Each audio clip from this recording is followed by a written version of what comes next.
ఇప్పుడు అల్లూరి శ్రీనివాస్ గారు ఉన్నారు కదా, ఆయన ఫస్ట్ నన్ను పెళ్లి చేసుకున్నాడు. మా మ్యారేజ్ జనవరి 1న అయింది, ఆయన బర్త్డే రోజు. తర్వాత ఇంకో అమ్మాయి వర్షిణి అనే అమ్మాయిని జనవరి 13న చేసుకున్నా అన్నాడు. మరి ఫస్ట్ భార్య నేను ఉండగా ఇంకో అమ్మాయిని ఎట్లా చేసుకుంటాడు? ఇట్లా ఎంతమంది ఆడపిల్లల జీవితాలతో తను ఆడుకుంటాడు.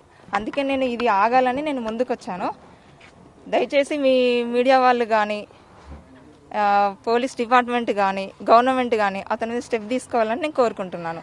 ఏమని చెప్పాడు ఫస్ట్ మీతో ఏం మాట్లాడారంటే మీరు తనకేలా కాంటాక్ట్ అయ్యారు ఫస్ట్? అసలు అంటే నేను ఒక భక్తి పరంగా ఉన్నా కాబట్టి తనని కాంటాక్ట్ నేను అయ్యాను.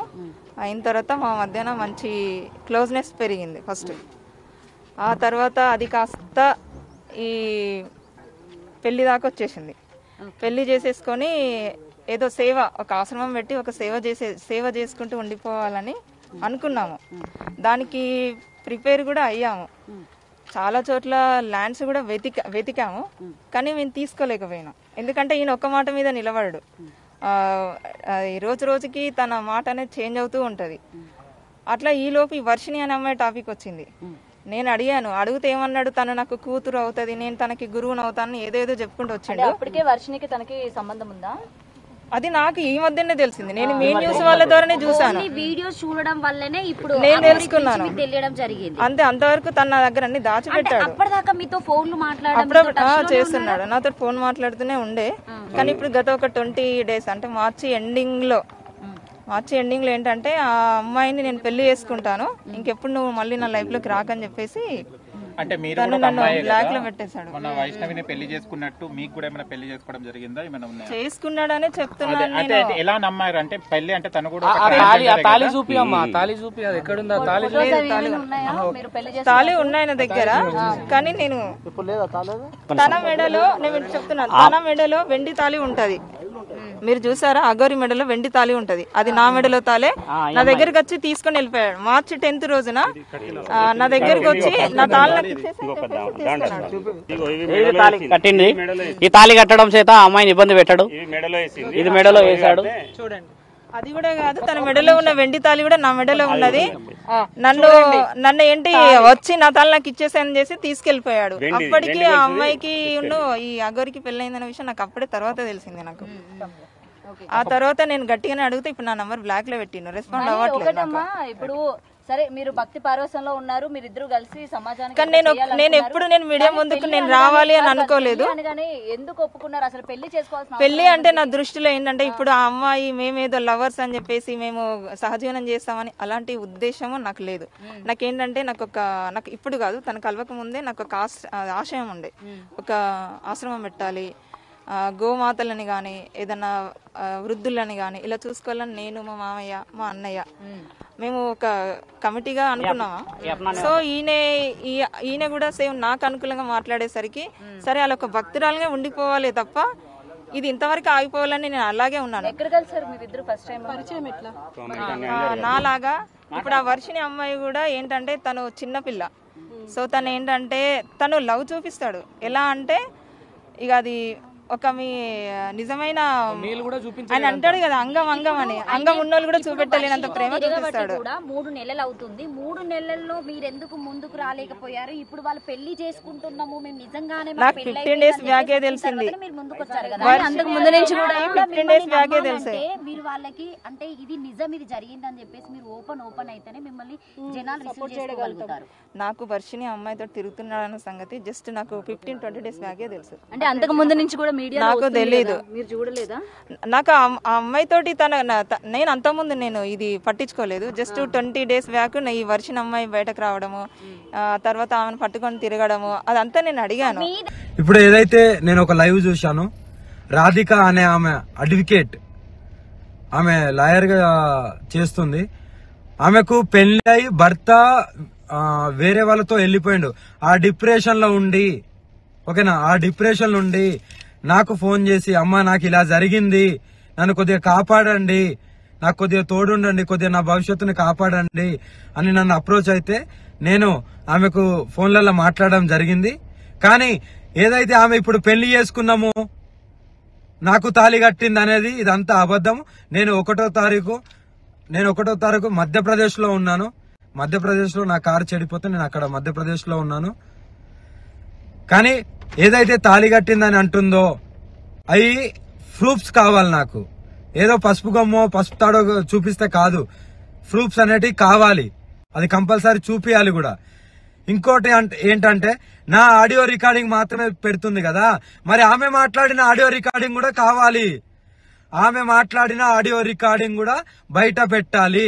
మందు డబ్బా పట్టుకొని అమ్మా నువ్వు లేకుంటే స్వామి అని పిలుస్తా, స్వామి నువ్వు లేకపోతే నేను చచ్చిపోతాను, నువ్వు నన్ను కాపాడుకో, నాకు తోడుండు, ఒక ఆశ్రమం పెడతాను, నీకు ఆశ్రమం కట్టిస్తాను, అక్కడ ఉంటాను అని ఎలా అన్నావు? నువ్వు ఏ ఉద్దేశంతో అన్నావు? నువ్వు ఎంత డిప్రెషన్ నుండి అన్నావు? ఇంకోటి, నేను లవ్ యూలు మిస్ యూలు అనేటివి నేను అది నా కామన్ వర్డ్. అందరితోని ప్రేమగా ఉంటాను, ప్రేమగా మాట్లాడతాను. నాకు అదొకటే తెలుసు. ఎవరిని నేను ద్వేషించను, ఎవరితో నేను అలా ప్రవర్తించను. ఎందుకంటే ఎవరైనా సరే కష్టాలలో ఉండే బయటికి వస్తారు. ఆ బయటికి రావడానికి నేను వాళ్ళతో ప్రేమగానే మాట్లాడతాను. అది నా common words, love you miss అనేది. కానీ దాన్ని ఎలా మీరు పోర్ట్రేట్ చేస్తున్నారు? ఆ అమ్మాయికి కూడా సిగ్గులేదా? మరి ఇప్పుడు నేను వర్షిణిని పెళ్లి చేసుకుంటాను వర్షిణిది అన్నప్పుడు ఇన్ని రోజులు లేంది ఈ రోజు ఎందుకు మీడియా ముందుకు వచ్చినావు? అదే రోజు వచ్చి మీడియా ముందు మాట్లాడొచ్చు కదా, అంత దమ్ము లేదా? ఇప్పుడు నీకెవడో వచ్చి చెప్తే నువ్వు మీడియా ముందుకు వస్తున్నావా? ఎవడో వచ్చి, నువ్వు లాయరే కదా, అదే రోజు నువ్వు కోర్టులో, అదే నువ్వు చేసే కోర్టులోనే నువ్వు పిటిషన్ వేసుకోవచ్చు కదా. ఇప్పుడు నువ్వు లాయర్ కాబట్టి అలా కూడా చేస్తావేమో. నువ్వు ఆ రోజు ఎందుకు మీ లాయర్ల సమక్షంలో అందరికి ఎందుకు చెప్పలేదు? మాకు ఇలా పెళ్ళైంది, మేము ఇలా అని మీ ఊరోళ్ళకు మీ అమ్మకి ఎందుకు చెప్పలేదు? మరి అంటే దేనికైనా తెగిస్తారా? నీ మొగుడు పోయిన డిప్రెషన్ లో, నీ మొగుడు వెళ్ళిపోయిన డిప్రెషన్ లోకి వెళ్ళి బయటికి రావలేదా అని ఫోన్ చేసిన దానివి ఇప్పుడు నా మీద నిందలేసి అంత పెద్దదానివి అయిపోయినావా? నీ ఆడియోలు కూడా బయటికి రావాలి. పెళ్లి చేసుకోమని అడిగింది నువ్వు, పెళ్లి చేసుకుంటా అని అడిగింది నువ్వు, పెళ్లి చేసుకోకుండా మందు దాగి చనిపోతా అన్నది నువ్వు. నీ ఆడియోలు బయటికి తీ. నువ్వు ఆడియో రికార్డింగ్ పెట్టుకున్నావేమో, బయటికి తీ.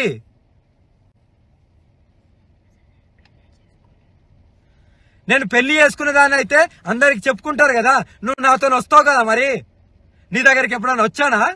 నిన్ను కలిశానా? ఆ లాస్ట్ లో ఎప్పుడైతే ఆశ్రమం గురించి నువ్వు అన్నావో అప్పుడు నీకు డబ్బులు ఇవ్వడానికి వచ్చినప్పుడు, సరే భూమి కొంటా అన్నావు కదా, సరే కొను, ఎక్కడొక్క జాలు ఉండొచ్చు అనే ఉద్దేశంతో నీ దగ్గరికి వచ్చినప్పుడు నేను కొన్ని డబ్బులు ఇచ్చా కదా, ఆ డబ్బులు కూడా మళ్ళీ నువ్వు నాకు అకౌంట్ లో వేసినావు కదా. ఈ అకౌంట్ కూడా తీసి చూపెట్టు, నేను ఇంతేషా అంతేషా అని చూపెట్టు. మరి అవి కూడా అకౌంట్ లో అవి ఎవరిచ్చిళ్ళు ఏంటనేది నీకు తెలియాలి, ప్రజలందరికి తెలియాలి. నువ్వు ఎవరెవరితో గడుపుతున్నావు, ఎవరెవరి దగ్గరికి వెళ్తున్నావు, అవన్నీ నాకు అనవసరం. కానీ నువ్వు ఇలాంటి నిందలేస్తూ నన్ను పెళ్లి చేసుకో అని నువ్వు అడిగిందానివి. నువ్వు చచ్చిపోతా ఎవ్రీథింగ్ అన్నది నువ్వు. చచ్చిపోతాను, నేను బతుకుతలేనంటే నీకు నేను లవ్ యూలు మిస్ యూలు చెప్పాను తప్ప ఎందుకు ఒక ఆడపిల్ల ప్రాణం ఊరికే పోవడము అని ఆ డిప్రెషన్ లోకి వెళ్ళి బయటికి తీయడానికి అన్నాను తప్ప నిన్ను పెళ్లి చేసుకున్నా అనే రుజువులు ఎక్కడున్నాయి? కావాలి నాకు అవి. నువ్వు బెదిరిస్తున్నావనే కదా నేను తాళి కడతాను సరే ఉండు అని ఊరికే అన్నది. నీకు కట్టానా? నీకు కట్టింది చూపెట్టు. మరి నీకు కట్టింది చూపెట్టు. మెడలో తాళీలు అంటున్నావా? ఇగో నా దగ్గరకు ధైర్యంగా చూపి నిరూపించుకో. కానీ నిందలేయడం కాదు. నిజంగా పెళ్లి అయితే వర్షిణి విషయం ఇప్పటికీ దగ్గర ఒక నెలకు పైన అయింది. అప్పటి నుండి నువ్వెందుకు రాలేదు? అప్పుడు వచ్చి నువ్వు డైరెక్ట్ నువ్వు ఒక కోర్టులో చేస్తున్నావు కదా, నువ్వు ఒక లాయర్వే కదా, మరి నువ్వు ముందుకు వచ్చి నువ్వెందుకు చెప్పలేదు? ఇప్పుడు ఎందుకు వచ్చావు? ఎవరో ఇన్ఫ్లుయెన్స్ చేస్తే వస్తున్నావా? ఎవరో ఇన్ఫ్లుయెన్స్ చేస్తే వస్తున్నావా? నీ ఆడియో రికార్డులు కూడా బయటికి పెట్టు, నాకు రుజువులు కావాలి, లేకపోతే ఎవరిని వదిలేది లేదు. మీరేం చేస్తారో చేసుకోండి. ఇవన్నీ కల్పితాలు మాత్రమే. నమ్మితే నమ్మండి, లేకపోతే లేదు. కానీ ఏదైతే ఉందో అది నిర్భయంగా చెప్పడమే నాకు తెలుసు. లవ్ యూలు మిస్ యూలు నేను చాలా మందికి చెప్తాను, చాలా మంది బాధలో ఉంటారు కాబట్టి.